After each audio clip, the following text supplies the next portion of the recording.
ما عبدتم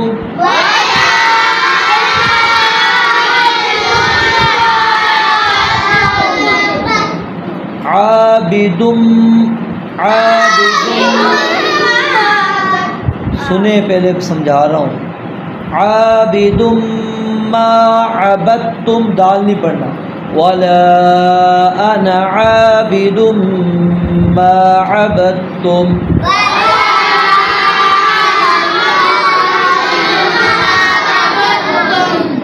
ولا انتم عابدون ما اعبد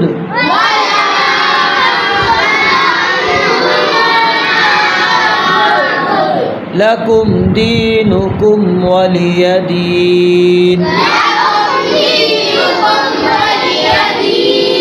جی اب ایک مرتبہ میں پڑھوں گا، آپ نے سننا ہے اچھی طرح اور دل کے اندر پڑھنا ہے. اعوذ باللہ من الشیطان الرجیم. سورۃ الکافرون مکیہ. بسم اللہ الرحمن الرحیم.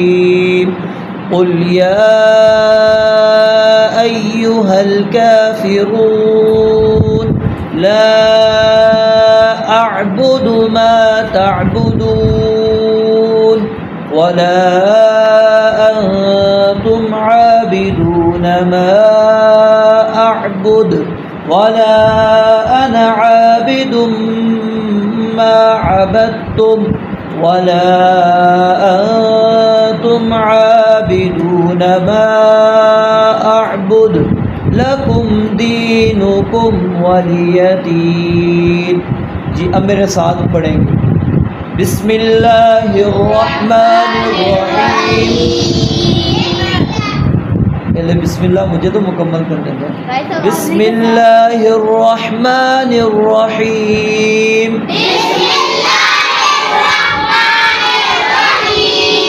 قل یا ایہا الکافرون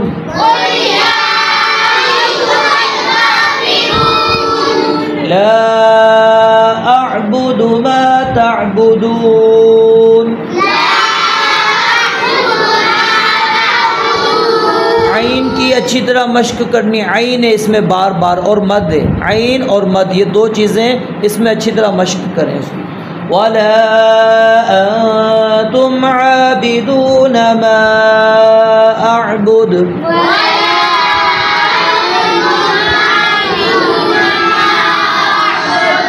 ولا انا عابد ما عبدتم.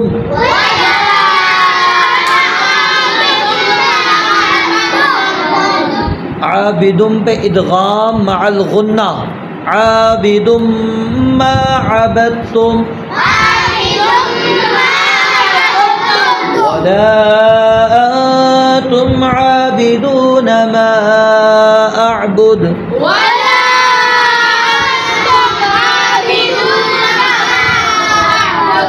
لكم دينكم ولي دين. اب اگلا سبق ہے ہمارا احادیث نبویہ. تو آج ہم حدیث پڑھیں گے. قال رسول اللہ صلی اللہ علیہ وسلم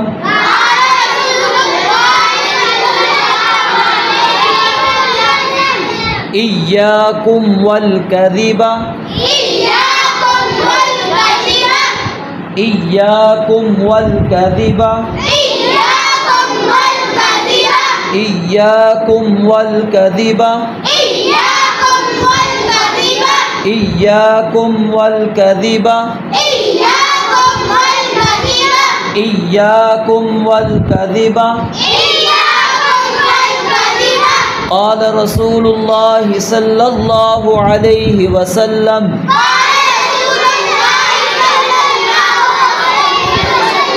إياكم والكذب إياكم والكذب إياكم والكذب. ترجمہ.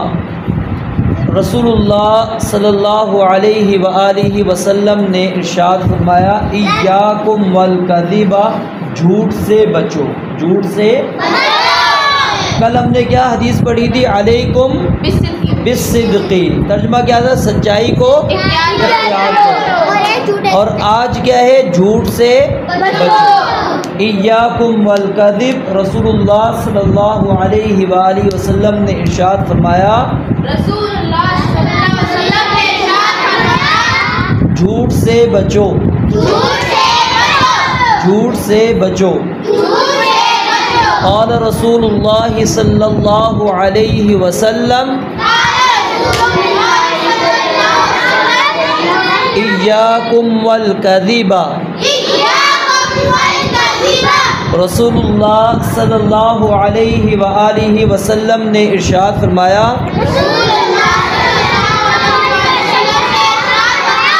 جھوٹ سے بچو، جھوٹ سے بچو۔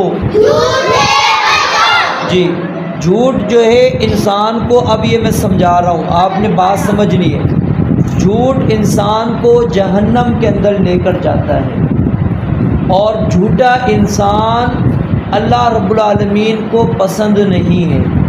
اللہ رب العالمین نے ایسے لوگوں پر لعنت کی ہے جو جھوٹ بولتے ہیں، اور جو بندہ مسلسل جھوٹ بولتا رہتا ہے، بات بات پر جھوٹ بولتا ہے، تو ایک وقت ایسا آتا ہے کہ وہ اللہ تعالیٰ کے ہاتھ جھوٹا لکھ دیا جاتا ہے۔ ایک قصہ، ایک کہانی آپ نے پڑھی ہوگی یا سنی ہوگی، وہ صرف میں آپ کو سنا دیتا ہوں، جھوٹ کا نقصان کیا ہے۔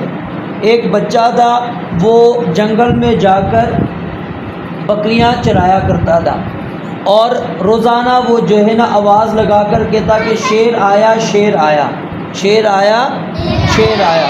لوگ بھاگ کر آتے کہ چھوٹا سا بچہ ہے اور اس کے ساتھ اس کی بکریاں بھی ہیں، لوگ آتے دیکھتے کہ اس کے پاس تو کوئی شیر نہیں ہے، تو وہ کہتا میں نے تم سے مذاق کیا۔ ایک دفعہ ایسے ہوا، دو دفعہ ہوا، تین دفعہ ہوا، جب سچا اصل میں شیر آیا نا سچ میں، تو اس وقت اس نے آواز لگائی، کھڑا کیا نام ہے درخت پہ چڑھ کر کہ بچاؤ مجھے بچاؤ، شیر آ گیا۔ لوگوں نے کہا کہ یہ جھوٹ بولتا ہے، ہمیشہ اسی طرح اس کی عادت ہے مذاق کرنے کی، تو کوئی بھی نہیں گیا، اور واقعی شیر آیا تھا اور اس کو کھا کر چلا گیا۔ تو یہ کیا ہے؟ جھوٹ بولنے کا نقصان ہے۔ جو جھوٹ بولتا ہے لوگ بھی اس کے اوپر اعتبار نہیں کرتے، ایک دفعہ اس کی بات کو سچ مانیں گے، دو مرتبہ مانیں گے، تیسری مرتبہ کہیں گے نہیں یہ جھوٹا ہے، انسان ہے کہ ہمیشہ جھوٹ ہی جھوٹ بولتا رہتا ہے۔ تو اس لیے جھوٹ کبھی بھی نہیں بولنا۔ تو جھوٹ ایک دفعہ بولو گے امی سے، ابو سے، دو دفعہ بولو گے، تین مرتبہ بولو گے، اور پھر اس کے بعد اگر سچ بھی بولو گے نا تو آپ کی امی ابو نے کہنا ہے کہ نہیں یہ جھوٹ ہی بول رہا ہے، ٹھیک ہے۔ اسی طرح ٹیچر بھی آپ کو کہے گی کہ نہیں یہ جھوٹ ہی بول رہا ہے۔ تو اس لیے سچائی کو، میں نے کل آپ کو بتایا تھا کہ سچائی کو اختیار کرنا چاہیے، کیونکہ ایک جھوٹ اگر آپ بولو گے تو اس جھوٹ کو ثابت کرنے کے لیے پھر 100 جھوٹ بولنے پڑتے ہیں۔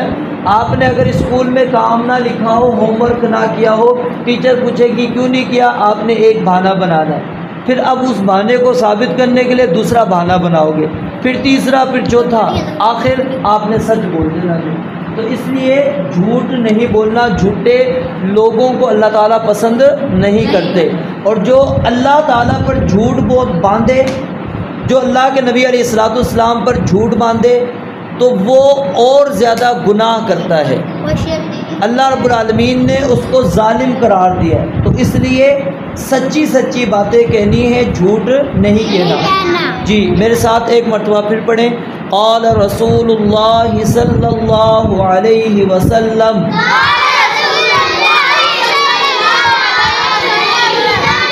ایاکم والکذب، رسول اللہ صلی اللہ علیہ وآلہ وسلم نے ارشاد فرمایا، جھوٹ سے بچو۔ اگلا سبق ہے ہمارا دعا سیکشن، دعا۔ تو آج ہم دعا پڑھیں گے گھر میں داخل ہوتے وقت کی دعا، یعنی جب آپ نے گھر میں داخل ہونا ہے تو اس وقت آپ نے کون سی دعا پڑھنی ہے؟ بسم اللہ۔ کیا پڑھنا ہے؟ بسم اللہ۔ کیا پڑھنا ہے؟ بسم اللہ۔ انتہائی چھوٹی اور مختصر سی دعا ہے، ٹھیک ہے؟ تو گھر میں جب بھی داخل ہوں گے کیا دعا پڑھیں گے؟ ہاں جی، کل ہم نے دعا پڑھی تھی گھر سے نکلنے کی دعا، بسم اللہ توکلت علی اللہ لا حول ولا قوت الا باللہ۔ تو گھر میں داخل ہوتے وقت کی دعا کیا ہے؟ 10 مرتبہ پڑھیں۔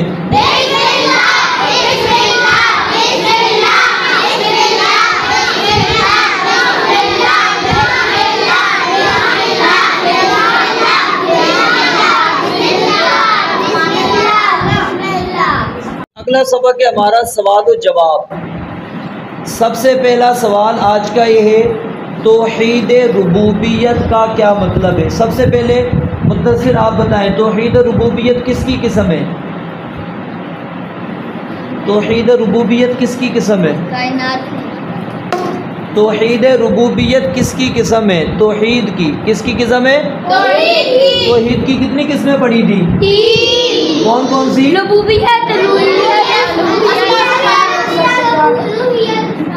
ہاں جی، ربوبیت، الوہیت، اسماء و صفات۔ تو کل ہم نے توحید الوہیت کے بارے میں پڑھا تھا۔ کل ہم نے کیا پڑھا تھا؟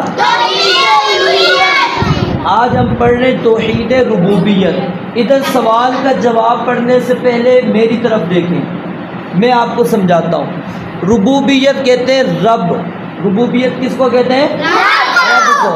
رب کا معنی کیا ہوتا ہے؟ پالنے والا، پرورش کرنے والا۔ الحمدللہ رب العالمین، آپ کہتے ہیں نا رب العالمین، ہیں رب العالمین، الحمدللہ رب العالمین، ٹھیک ہے؟ تو رب معنی کیا ہوتا ہے؟ پالنے والا، پرورش کرنے والا، پیدا کرنے والا۔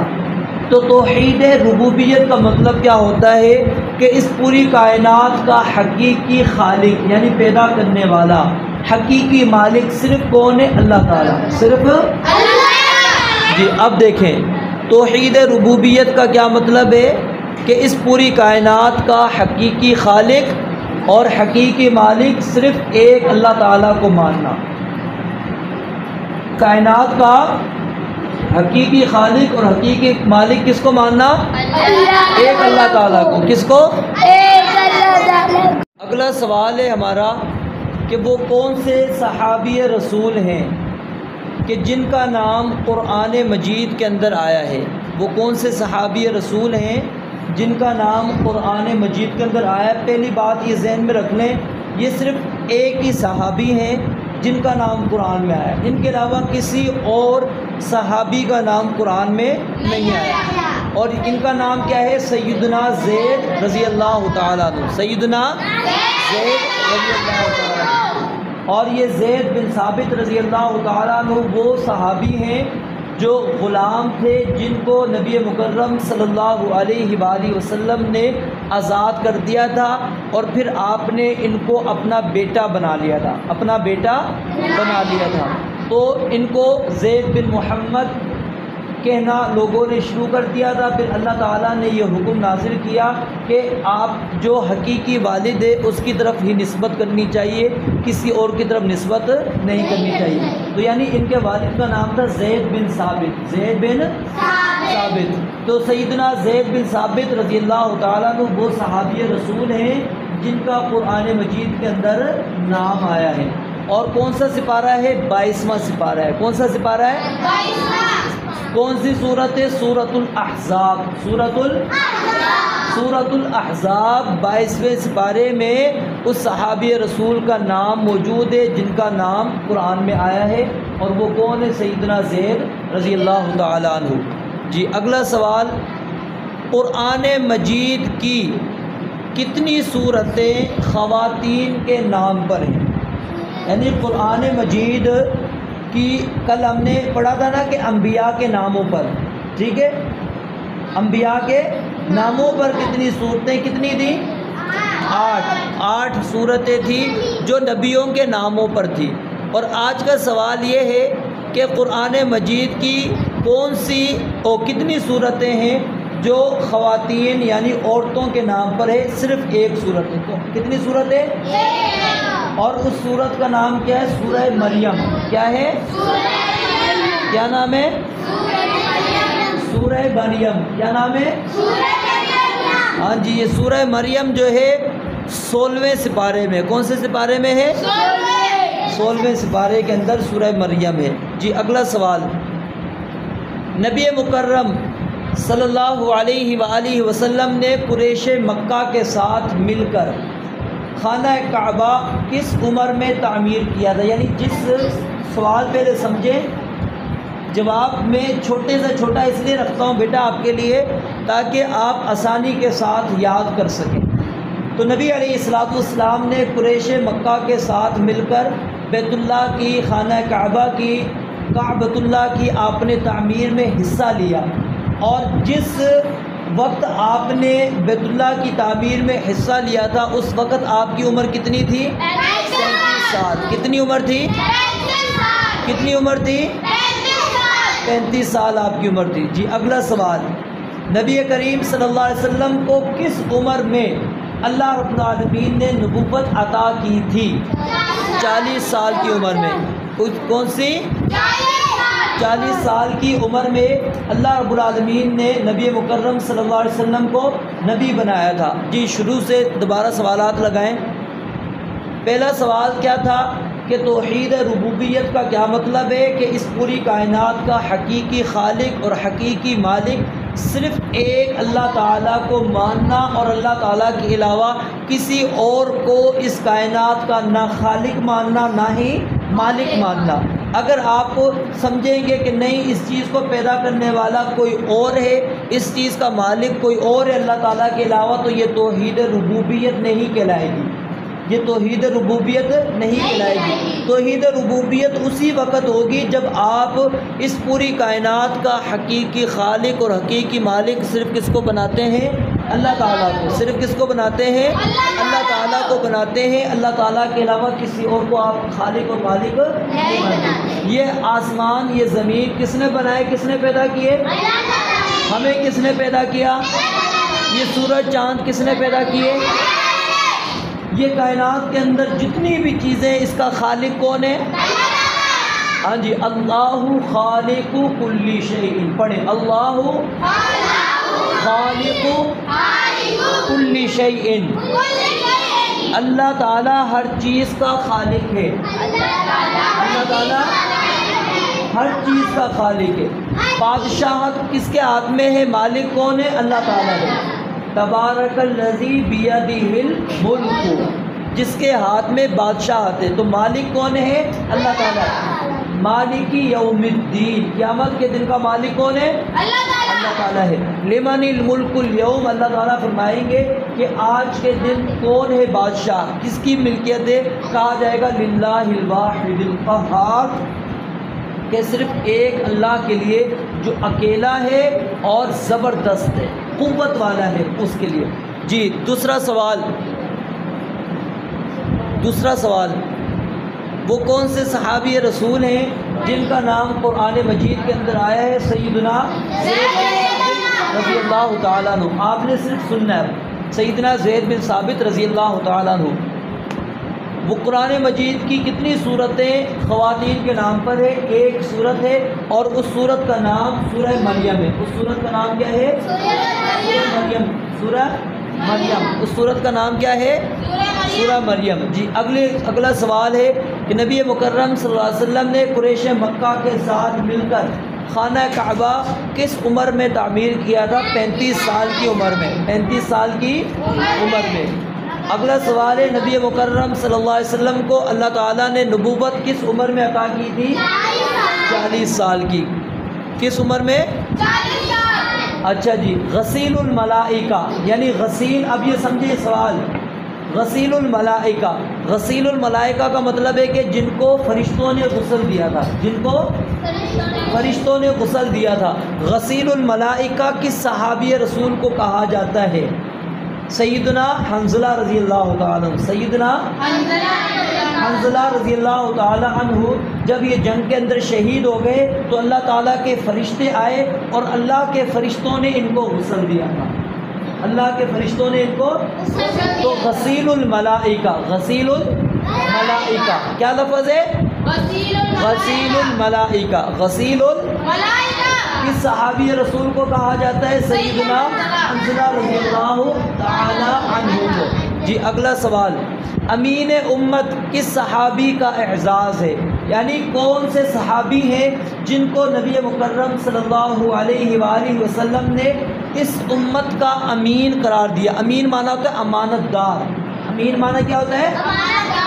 اس امت کا امین، اس امت کا امانت دار کس کو آپ نے قرار دیا؟ سیدنا ابو عبیدہ بن جراح. سیدنا ابو عبیدہ بن جراح رضی اللہ تعالی عنہ کو نبی مکرم صلی اللہ علیہ وآلہ وسلم نے امین امت قرار دیا تھا. امین امت قرار دیا تھا. تو یہ چند سوالات تھے جو آج کے ہمارے سبق کے. پہلا سوال توحید ربوبیت کے بارے میں پڑھا ہم نے، اور اس کے بعد دوسرا سوال ہم نے کیا پڑھا؟ قرآن مجید کے اندر کس صحابی کا نام موجود ہے، اور پھر خواتین کے نام پر کون سی صورت ہے. پھر اس کے بعد ہم نے سوال پڑھا کہ نبی علیہ الصلوۃ والسلام نے بیت اللہ کی تعمیر میں حصہ کس عمر کے کس حصے میں لیا تھا. پھر اگلا سوال یہ تھا کہ نبی علیہ الصلوۃ والسلام نے کو اللہ تعالیٰ نے نبوت کب عطا کی تھی. اور پھر اس کے بعد اگلا سوال یہ تھا کہ غسیل الملائکہ کن کو کہا جاتا ہے. اور پھر اس کے بعد اگلا سوال یہ تھا کہ امین امت، اس امت کا امین کس صحابی رسول کو کہا جاتا ہے. آج واقعات میں سے ہم ایک واقعہ پڑھنے سنیں گے جو مشہور ترین واقعہ ہے سیدنا ابراہیم علیہ السلام کا اور نمرود بادشاہ کا. توجہ کریں، ابراہیم علیہ السلام کے بارے میں پہلے بھی میں نے آپ کو بتلایا تھا جب ہم نے ابراہیم علیہ السلام اور 4 پرندوں کا قصہ پڑھا تھا. ابراہیم علیہ السلام کا مختصر تعارف میں نے آپ کو کروا دیا تھا.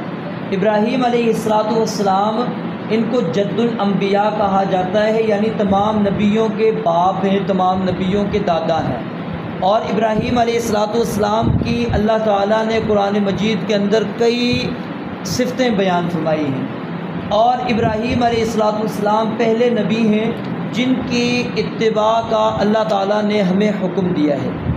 تو ابراہیم علیہ السلام جس دور کے اندر اللہ رب العالمین نے ان کو نبی بنا کر بھیجا تھا، وہ دور بتوں کی عبادت کا دور تھا. وہ دور بتوں کی عبادت کا دور تھا. اور اس دور کے اندر لوگ اپنے ہاتھوں سے بت بنا کر، مورتیاں بنا کر اس کی عبادت کیا کرتے تھے. اور ابراہیم علیہ السلام کے جو والد تھے آزر، وہ بھی بڑے بڑے بت بنایا کرتے تھے. اور ان کو ایک خاص مقام بادشاہ کے پاس حاصل تھا. بادشاہ کے پاس ایک خاص مقام حاصل تھا، ایک عزت حاصل تھی، کیونکہ ابراہیم علیہ السلام کے والد نے ایک بت بنایا تھا جو کہ نمرود کا بت تھا. تو ابراہیم علیہ السلام کو اللہ تعالیٰ نے جس یعنی کہ معاشرے کے اندر پیدا کیا، اس وقت کیا ہے، لوگ بتوں کی عبادت کرتے تھے اللہ تعالیٰ کو چھوڑ کر. ابراہیم علیہ السلام نے اپنے باپ کو بھی دعوت پیش کی توحید کی، پھر اس کے بعد اپنی قوم والوں کو بھی دعوت پیش کی، ان کو بات سمجھانے کی بھی کوشش کی. پھر حتیٰ کہ ایک وقت ایسے آیا کہ ابراہیم علیہ السلام کی پوری قوم وہ میلے کے اندر چلی گئی. کہاں چلی گئی؟ میلے میں چلی گئی. تو ابراہیم علیہ السلام جہاں پر ان کے بڑے بڑے بت موجود تھے سارے، اس کمرے میں داخل ہوتے ہیں اور ان سارے بتوں کو توڑ دیتے ہیں. ان سارے بتوں کو کیا کر دیتے ہیں؟ کسی کا ہاتھ توڑتے ہیں، کسی کا پاؤں توڑتے ہیں، کسی کا سر توڑتے ہیں، کسی کا کیا توڑتے ہیں. سارے بتوں کو توڑ دیا. ایک جو ان میں سب سے بڑا بت تھا، جو سب سے بڑا بت تھا نا، اس کو نہیں توڑا، اس کو کچھ نہیں کہا. اور وہ جو کلہاڑی تھی یا ہتھوڑا تھا جو بھی تھا، اس کو ابراہیم علیہ السلام نے وہ جو بڑا بت تھا جس کو انہوں نے نہیں توڑا تھا اس کے کندھے کے اوپر لٹکا دیا. قوم جب میلے سے واپس آئی تو وہ اپنے نذرانے چڑھانے کے لیے، جو غیر اللہ کی عبادت کرتے ہیں نا اللہ تعالیٰ کے علاوہ، وہ یہ کام کرتے ہیں۔ وہ کیا کرتے ہیں؟ مزاروں پر جاتے ہیں، وہ پھر کچھ نہ کچھ، کوئی چادر چڑھاتا ہے، کوئی دیگ چڑھاتا ہے، کوئی بکرا چڑھاتا ہے، کوئی کیا چڑھاتا ہے، کوئی اپنا بچہ جا کے چڑھا دیتا ہے، ٹھیک ہے، اس کو یعنی اس کے نام پر کر دیتا ہے کہ یہ غیر اللہ کے نام پر ہے۔ تو وہ بھی اسی طرح آئے کہ ہم ان کی خوشنودی حاصل کریں گے، یہ ہم سے راضی ہو جائیں گے کہ ہم نے ان کی عبادت کی ہے، تو لہٰذا ان کو جا کے چڑھاوے چڑھاتے ہیں ہم۔ تو جب آئے تو دیکھا کہ وہ جو بت خانہ تھا جہاں پر وہ عبادت کیا کرتے تھے، جہاں پر ان کے بت موجود ہوتے تھے، وہ سارے کا سارا ٹوٹا پھڑا ہے، سارے بت ان کے ٹوٹے ہوئے ہیں۔ اب وہ پریشان کہ یہ تو وہ تھے جن کو ہم پکارتے تھے، یہ ہمیں نفع بھی دیتے تھے، یہ ہمیں نقصان بھی دیتے تھے، ہم تو ان سے آگے دعائیں کیا کرتے تھے، ہم تو ان کے آگے اپنی پریشانیاں آگے پیش کیا کرتے تھے، یہ کیا ہو گیا جو ہمارے بتوں کے ساتھ؟ اب آپس میں باتیں کرنے لگے۔ کہا سمعنا فتن یذکرہم یقال لہ ابراہیم، کہتے ہیں ہمیں پتہ لگا ایک نوجوان تھا جو اکثر ان بتوں کے بارے میں ذکر کرتا تھا، اس کا نام ابراہیم ہے۔ اس کا نام کیا ہے؟ ابراہیم علیہ السلام، کہ وہ کہا کرتا تھا میں ایک وقت آئے گا تمہیں سمجھاؤں گا، تمہارے بتوں کو توڑ کے تمہیں میں دعوت دوں گا، تمہیں سمجھ میں آ جائے گی کہ یہ جو تم نے اپنے ہاتھوں سے مورتیاں بنا کر رکھی ہوئی ہیں، یہ نہ تمہیں نفع دے سکتے ہیں نہ نقصان دے سکتے ہیں، یہ تو اپنا دفاع نہیں کر سکتے، اپنے آپ کو نہیں بچا سکتے، کچھ بھی ان کے پاس اختیار نہیں ہے۔ اچھا جی، اب بات پھیل گئی، بادشاہ تھا نمرود، اس کے پاس بات چلی گئی کہ جی ابراہیم علیہ السلام نے ہمارے سارے بتوں کو توڑ دیا۔ تو پھر کیا کرتا ہے نمرود؟ ابراہیم علیہ السلام کو بلا لیتے ہیں کہ آؤ، کہا کہ ذرا بتاؤ کہ تم کس چیز کی دعوت دیتے ہو؟ کہا کہ میں ایک اللہ تعالیٰ کی طرف بلاتا ہوں، ایک اللہ کی طرف میں بلاتا ہوں کہ ایک اللہ کی عبادت کرو، اس اللہ کے علاوہ کوئی اور عبادت کے لائق نہیں ہے۔ ربی الذی یحیی و یمیت، میرا رب تو وہ ہے جو زندہ بھی کرتا ہے مارتا بھی ہے، یعنی جو زندگی ہمیں دی ہو یہ اسی اللہ نے دی ہے، اور جو ہماری زندگیوں کو ختم کر دے گا، ہمیں فوت کر دے گا، وہ بھی اللہ تعالیٰ ہے۔ تو یعنی موت اور زندگی کا جو مالک ہے وہ کون ہے؟ اللہ تعالیٰ ہے۔ میرا رب جو ہے وہ مارتا بھی ہے زندہ بھی کرتا ہے۔ نمرود نے کہا اچھا تمہارا رب زندہ بھی کرتا ہے مارتا بھی ہے؟ کہا کہ ہاں۔ تو کہا کہ یہ تو میں بھی کام کر لیتا ہوں۔ کہا کہ کیسے کرتے ہو؟ اس نے 2 قیدی بلائے۔ کتنے قیدی بلائے؟ 2 قیدی۔ ایک قیدی وہ تھا کہ جس کے اوپر جرم ثابت ہو گیا تھا کہ اس نے یہ گناہ کیا ہے، اس نے یہ کیا گناہ کیا ہے، یہ جرم اس نے کیا ہے، اس کو سزا لکھ دی گئی تھی کہ جی اس کو قتل کر دیا جائے گا، پھانسی چڑھا دی جائے گی، سزا اس کے بارے میں فیصلہ ہو گیا کہ اس کو سزا ملے گی، اس کو قتل کر دیا جائے گا۔ دوسرا جو تھا اس کے بارے میں ابھی تک جرم ثابت نہیں ہوا تھا، پتہ ہی نہیں تھا کہ اس نے کوئی گناہ بھی کیا ہے یا نہیں، سزا اس کے بارے میں کچھ نہیں دی۔ نمرود نے کیا کیا کہ جس کو سزا کا حکم جاری کر دیا تھا کہ اس کو قتل کر دینا ہے، اس کو کہا جاؤ تم آزاد ہو، جاؤ تم۔ دوسرا شخص جو ابھی ابھی پکڑ کر لائے تھے اس کو قتل کروا دیا، کہا دیکھو میں بھی زندگی دیتا ہوں، یعنی اس کو مارنا تھا میں نے اس کو زندگی دے دی، اس کو ابھی کوئی فیصلہ نہیں ہوا تھا، اس کو میں نے موت دے دی۔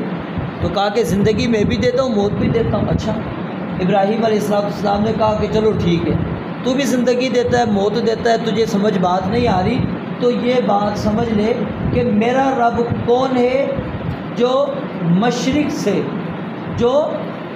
سے سورج کو طلوع کرتا ہے۔ کہاں سے طلوع کرتا ہے؟ مشرق سے۔ جو سورج طلوع ہوتا ہے اس کو کیا کہتے ہیں؟ مشرق۔ یہ کون سی سائڈ ہے؟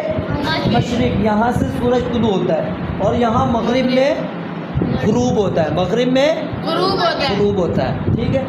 تو کہا کہ میرا رب تو وہ ہے جو سورج کو مشرق سے طلوع کرتا ہے اور مغرب کے اندر غروب کرتا ہے۔ اگر تو رب ہے نا، تو کہتا ہے میں رب ہوں، میری عبادت کی جائے، تو پھر تو کیا کر کہ مغرب سے سورج طلوع کر کے دکھا۔ کہاں سے سورج طلوع کر کے دکھا؟ مغرب سے، کیونکہ میرا رب مشرق سے طلوع کرتا ہے، تو مغرب سے طلوع کر۔ اگر تو نے مغرب سے سورج طلوع کر دیا تو میں مان جاؤں گا واقعی تو رب ہے۔ جب ابراہیم علیہ السلام نے یہ بات کہی نا نمرود کو، تو اب نمرود کے پاس اس کا کوئی جواب نہیں تھا، اس کا کوئی جواب وہ کیسے کر سکتا تھا، کیسے وہ سورج کو طلوع کر سکتا تھا؟ یہ سورج اور چاند یہ اللہ تعالیٰ کے حکم کے تابع ہیں، اللہ رب العالمین کے حکم کے تابع، رب العالمین جو حکم ان کو دیتا ہے وہ اس طرح کرتے ہیں۔ تو اللہ رب العالمین کے حکم کے بغیر یہ نہ سورج چلتا ہے نہ چاند۔ للشمس ينبغي لها ان تدرك القمر، اللہ تعالیٰ فرماتے ہیں کبھی ایسا نہیں ہوا کہ دن کو، اب مطلب مغرب کب ہوتی ہے؟ یہ 7:24 پہ ٹائم ہے، آج کیا ہے 7 بجے سورج طلوع ہو جائے نہیں ہو، غروب ہو جائے نہیں ہوگا، اپنی مرضی سے غروب نہیں ہوتا۔ 7:24 ہے، یہ نہیں ہے کہ 8 بجے غروب ہو جائے، نہیں۔ اللہ رب العالمین فرماتے ہیں للشمس ينبغي لها ان تدرك القمر، سورج کے یہ لائق ہی نہیں ہے وہ جا کے چاند کو پالے، یعنی اپنے وقت سے پہلے وہ چاند کے پاس پہنچ جائے، یہ ہو ہی نہیں سکتا۔ اللہ نے ایک مدار رکھا ہے، ادھر وہ سورج اور چاند گھوم رہے ہیں، وقت ان کو اللہ رب العالمین نے دیا ہوا ہے کہ یہاں سے تم نے طلوع ہونا ہے، اتنے بجے طلوع ہونا ہے، اتنے بجے یہاں پر جا کر طلوع ہونا ہے۔ تو یہ جب ابراہیم علیہ السلام نے اس کو کہا نا کہ سورج کو مغرب سے لے کر آ، تو اللہ تعالیٰ فرماتے ہیں کہ وہ کافر جو ہے نمرود وہ ہکا بکا رہ گیا، لاجواب ہو گیا، اس کو سمجھ ہی نہیں آئی کہ میں اب کیا بات کروں، اب میں کیا بات کروں، کس طرح میں اس طرح ثابت کر سکوں کہ واقعی میں رب ہوں۔ پھر اس نے کیا کیا؟ اس نے کہا کہ اگر یہ بات لوگوں کو پتہ لگ گئی کہ نمرود بادشاہ جو اپنے آپ کو رب بھی کہتا ہے کہ لوگوں کو میری عبادت کرو، ابراہیم علیہ السلام کے سوال کا جواب نہیں دے سکا تو یہ رب کیسے ہو سکتا ہے؟ اس نے فوراً حکم نامہ جاری کیا کہ ابراہیم علیہ السلام کو آگ کے اندر جلا دیا جائے۔ کس میں جلا دیا جائے؟ آگ میں ابراہیم علیہ السلام کو جلا دیا جائے۔ تو بڑی آگ روشن کی گئی، بڑی آگ جلائی گئی، اس کے اندر ابراہیم علیہ السلام کو ڈال دیا گیا، لیکن اللہ رب العالمین نے ابراہیم علیہ السلام کو کیا ہے؟ محفوظ رکھا، آگ نے کچھ بھی نہیں کیا، ابراہیم علیہ السلام کا آگ نے کچھ بھی نہیں کیا، کیونکہ جب بندہ اللہ کے لیے ڈٹ جاتا ہے، اللہ کی توحید پہ ڈٹ جاتا ہے، اللہ کی وحدانیت کے اوپر، اس کی ربوبیت پر، اس کی الوہیت پر جب بندہ ڈٹ جاتا ہے تو اللہ تعالیٰ اس کی مدد کرتے ہیں۔